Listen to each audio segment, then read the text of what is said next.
안녕하세요, 일렉트로캠입니다. 자, 오늘도 테슬라 관련 이야기를 해볼까 합니다.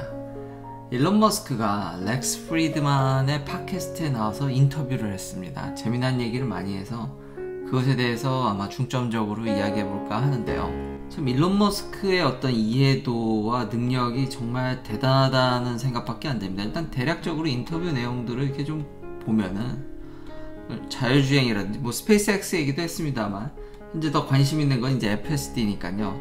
가장 이제 눈에 확 들어오는 거는 레벨 4 Full Self Driving 자율주행이 언제 될 거냐, 내년쯤. 이거 좀 또 위험한 발언을 했는데요. 물론 이제 법규라든지 여러 가지 또 제약사항도 조금 덧붙이긴 했습니다만 어쨌든 내년 다시 또 그 병이 도지는 건 아닌가. 그렇지만 일론 머스크의 이런 아까 처음에도 얘기했듯이 그런 이해도 과연 전 세계적으로 이런 CEO가 있나라는 생각은 들었습니다.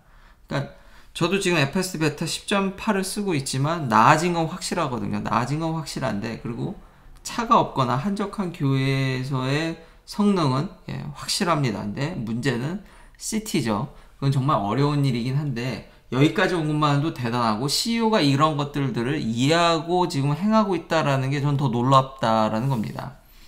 어느 회사 CEO가 이 정도의 이해도를 가지고 할 수 있냐라는 거죠. 이 렉스 프리드만은 이쪽 분야 전문가입니다. PhD 박사도 있고요. MIT에서 강의도 했던 그런 경력도 있고, 그러니까 AI 쪽 전문가를 놓고 어쨌든 이 이야기를 풀어갈 수 있다라는 게 저는 정말로 놀라웠습니다. 그래서 몇 가지들 이렇게 보면은 현재 닥쳐있는 문제가 코드의, 그러니까 프로그램의 효율성이죠. 여전히 지금 C++이나 C로 짜고 있는데요. 당연히 이건 전에도 제가 한번 얘기를 했듯이 머신러닝에 있어서 파이썬이 꽤 유명합니다. 근데 느리죠. 프로그램 코드에 있어서 이건 정말 진리인데 사람이 좀 쓰기 편하고 코드가 라인이 짧고 보기 이쁘면은 성능이 안 좋습니다. DNA의 이런 케이머 약간 테스트한 걸 비교해 보면요, 그 얼마나 느리겠어. 근데 좀 느린 수준이 아닙니다. 파이썬으로 돌리게 되면 런타임이 61초면은 C++로 짜게 되면 거의 똑같이 맞췄다고 가정을 하면요. 근데 요 알고리즘에 대한 해당한 거지. 이거는 케이스 바이 케이스입니다. 근데 대략적으로 감이 이 정도로 느려진다라는 거죠. 2.4초에 돌릴 거를 파이썬으로 가면 61초가 걸립니다. 그리고 좀 더 저 숫자를 늘려버리면 C++의 런타임이 한 30초 되면은 파이썬은 900초가 넘어가게 되죠. 그 정도로 느려집니다. 그래서 많은 지금 이 AI 쪽뿐만 아니라 뭐 윈도우도 옛날에 OS든 간에 애플도 그렇죠. 한 번씩 이렇게 대대적으로 프로그램의 효율성을 늘리기 위해서 코드를 다 재정비한다라든지 그런 일들을 종종 합니다. 근데 굉장히 이게 크다. 그러니까 하드웨어만 필요한 게 아니라 소프트웨어의 어떤 효율적인 면도 중요한데 일론 머스크가 그것에 대해서 언급을 했고요. 그래서 지금 FSD의 효율성, 더 어떤 레이턴시, 그런 에피션시를 올리기 위해서, 그리고 벡터 스페이스도 전에 얘기를 했었죠. 가상의 그런 벡터 스페이스를 그려서 트레이닝을 한다라든지 그런 정보들을 잘 풀 셀프 드라이빙에 쓰는데 이게 더 정확해야 된다라는 얘기도 하고 있습니다. 그러니까 약간의 이런 거 보면은 여전히 라이다가 치고 들어올 만한 여지도 있겠죠. 그러니까 카메라만으로 인식해서, 전에도 얘기했지, 수도 라이다라고 해서 이미지로 사실상 3D 스트럭처를 구현해서 라이다를 흉내내는 건데, 제가 전에 한 정확도가 한 70%? 뭐 그 정도? 80%까지 올라왔다고 했는데 그것 갖고는 이제 부족한 것 같습니다. 더 정확해야 된다. 그러면 이제 이 부분에 있어서는 라이다가 좀 고개를 살짝 들 수도 있지만, 전에 얘기했듯이 이런 정보들을 취합해서, 라이다는 어떤 레이저지 이걸 가지고 사물이 어떤지 또 판단하는 능력이 걸려있기 때문에 여전히 저는 일론 머스크의 방향이 맞다고는 하지만 정확도가 더 올라가야 된다. 그리고 더 빨라져야 되고, 그러니까 이제 포톤 카운터라든지 전에 좀 흘러나왔던 얘기들을 더 효율성과 정확도를 더 올려야지 된다는 점. 그리고 언제 풀 셀프 드라이빙이 이게 확 퍼질 거냐, 인간보다 나아질지 이게 된다라는, 그러니까 사골도 내려가지만 제임스 본드 얘기도 하면서 훨씬 더 사람이 할 수 있는 것보다 더 나아야지 이게 퍼진다고 일론 머스크가 이야기를 했습니다. 당연히 사람이 하는 것보다 나아지면 풀 셀프 드라이빙은 퍼지겠죠. 근데 다시 한번 CEO가 이 모든 것들을 자율주행에 있어서 코드의 효율성이라든지 지금 어느 CEO가 자율주행에 대해서 이렇게까지, 물론 전문가는 얘기할 수 있겠죠. 근데 일론 머스크는 스페이스X도 있고 배터리도 알죠. 거기다가 차량 생산까지 이 모든 것들을 깊이 있게 알면서 매니징을 할 수 있는 사람이 몇이나 될까요? 미국 회사도 그렇고 뭐 많은 기업들이 CEO들이 매니징만 더 초점이 돼 있지 어떤 전문성을 갖거나 그러기가 쉽지 않습니다. 많이 올라갔지만 기술 경영이라는 큰 파도에 많은 CEO들이 그런, 요즘은 이제 박사학위가 있다라든지 전문성이 많이 올라왔지만 여전히 맞는 사람만 고용해도 되지 않겠냐라는 식으로 하는데, 도대체 뭐가 돌아가는지 요즘 너무 기술이 고도화돼서 그걸 모르고 매니징이 과연 될까라는 생각이 들면서 일론 머스크의 정말 대단함, 이 많은 거를 어떻게 이렇게 다 그래도 알고 이걸 하고 있으니까요. 진짜 테슬라가 자체 컴파일러가 있다라든지 이런 것들이 일론 머스크 입에서 다 나오고 있으니까, 이걸 이해하고 있으니까 이걸 얘기하는 거지 않습니까?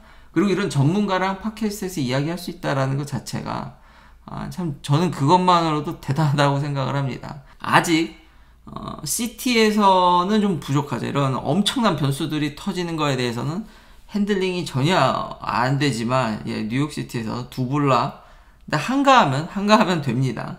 그래서 GM 크루즈가 이제 샌프란시스코에서 왜 밤에 허가가 됐는지 그거는 어느 정도 이렇게 잘 할 것 같다는, 저도 관련 참고 영상을 올리기도 했는데, 이런 CEO가 이렇게까지 알면서 노력을 하면은 아무튼 발전하지 않을까. 그러니까 테슬라가 진짜 리얼 월드 AI에선 진짜 선두라는 점, 그리고 일론 머스크가 충분히 그럴 만한 역량이 보인다라는 점을 이번 인터뷰를 통해서 알 수 있었고요. 그리고 대략적이나마 지금 문제가 뭐가 있는지, 그러니까 효율성 증대와 정확도 증대, 그런 수도 라이다 여전히 더 증대와, 그 또 하나 제일 중요한 거 바로 라벨링이죠. 이것도 제가 아주 이 채널 초창기부터 강조했던 건데, 오토 라벨링이 정말 중요하다고 다시 한번 언급을 했는데, 여기 보면은 그걸 또 매뉴얼하게, 그러니까 사람이 태깅하는 것에 대해서도 비스무리하게 언급을 했습니다. 그러니까 참 이 부분이 참 어려운 거죠. 그러니까 앞선 저건 코드의 효율성을 증대하는 것도 거의 사람의 거의 노동력이 투여되는, 쓰기 편한 건 느리고 쓰기 불편한 건 빠르고, 그 작업들을 다 밑에서 사람들이, 그러니까 우리가 AI나 이런 어떤 인공지능 자동화를 논하지만 여전히 엄청나게 사람들의 노동력이 투여된다. 다시 한번 알 수 있었고요. 요 테슬라 봇도 얘기를 했는데, 테슬라 봇을 얘기하기 전에 지금 저 노동력 투여되는 거에 대해서 잠깐 또 언급을 하면은, 지금 버팔로에, 뉴욕 버팔로입니다. 거기 테슬라 공장이 있습니다.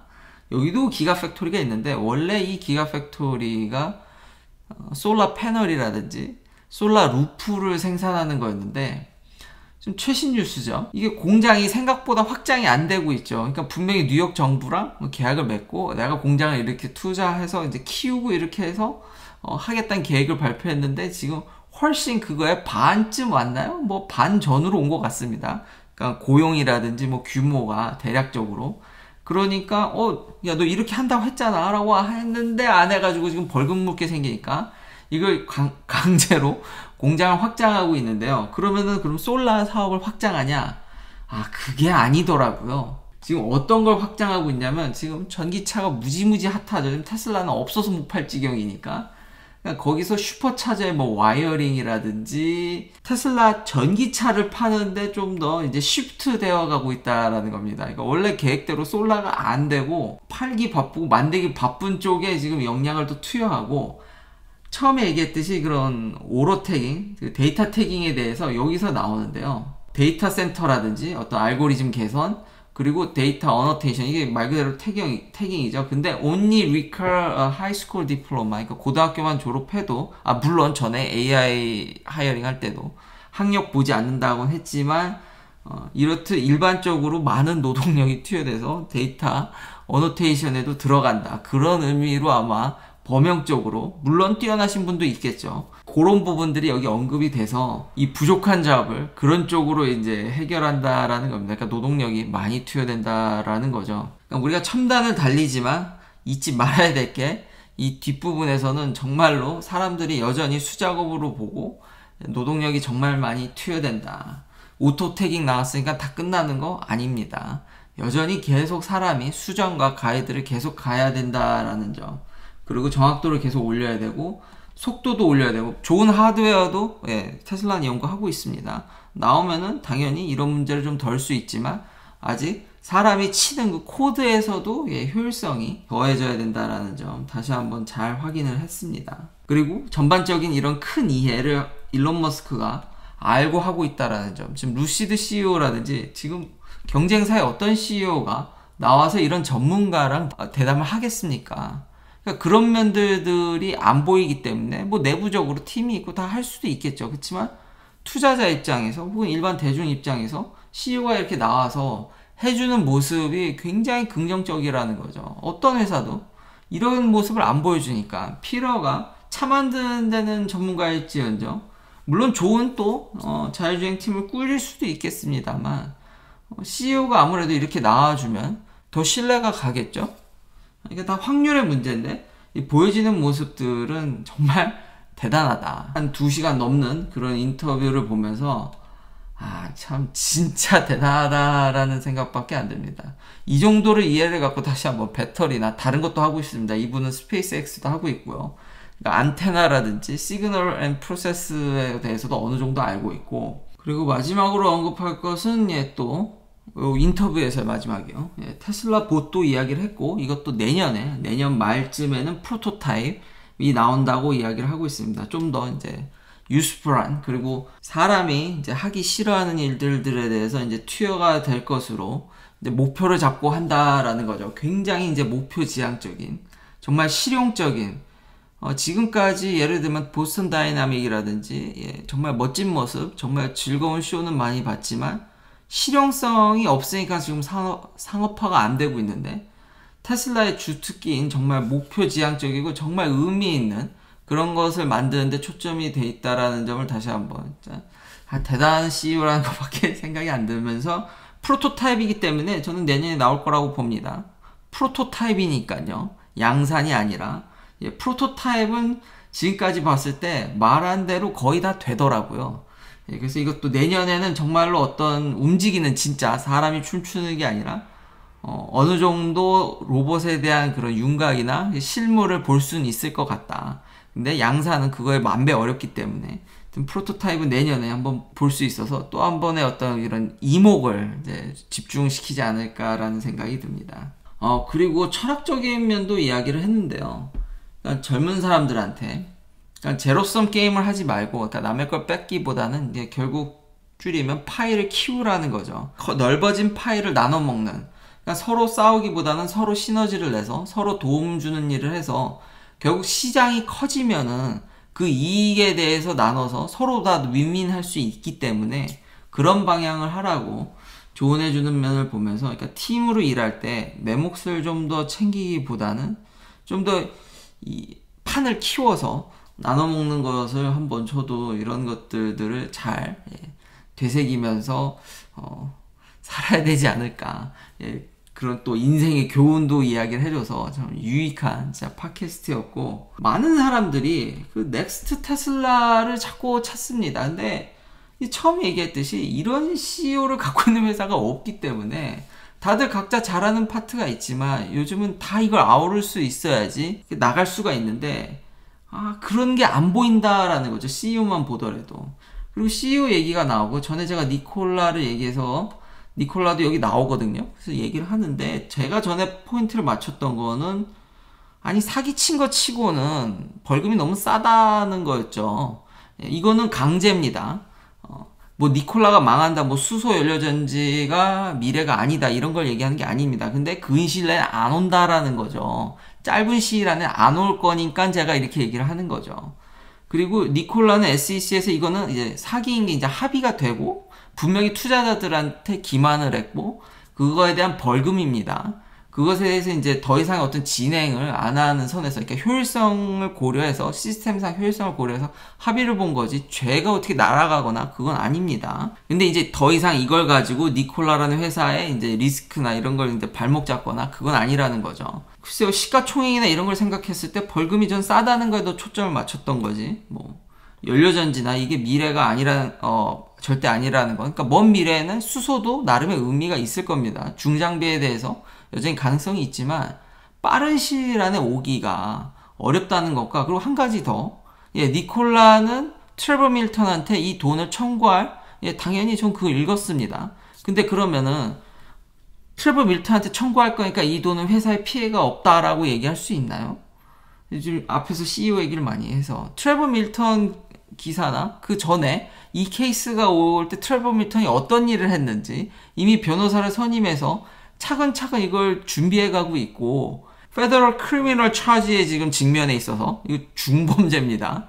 그 사기죠. 니콜라라는 회사가 합의를 한 거지. 개인적으로는 여기에 이제 걸고 넘어져서 분위기상 청구할 확률이, 그러니까 청구해서 좀 받을 확률, 이길 확률은 꽤 있지만 이것도 역시 일단 확률이 좀 있다고는 하지만 시간이 걸리죠.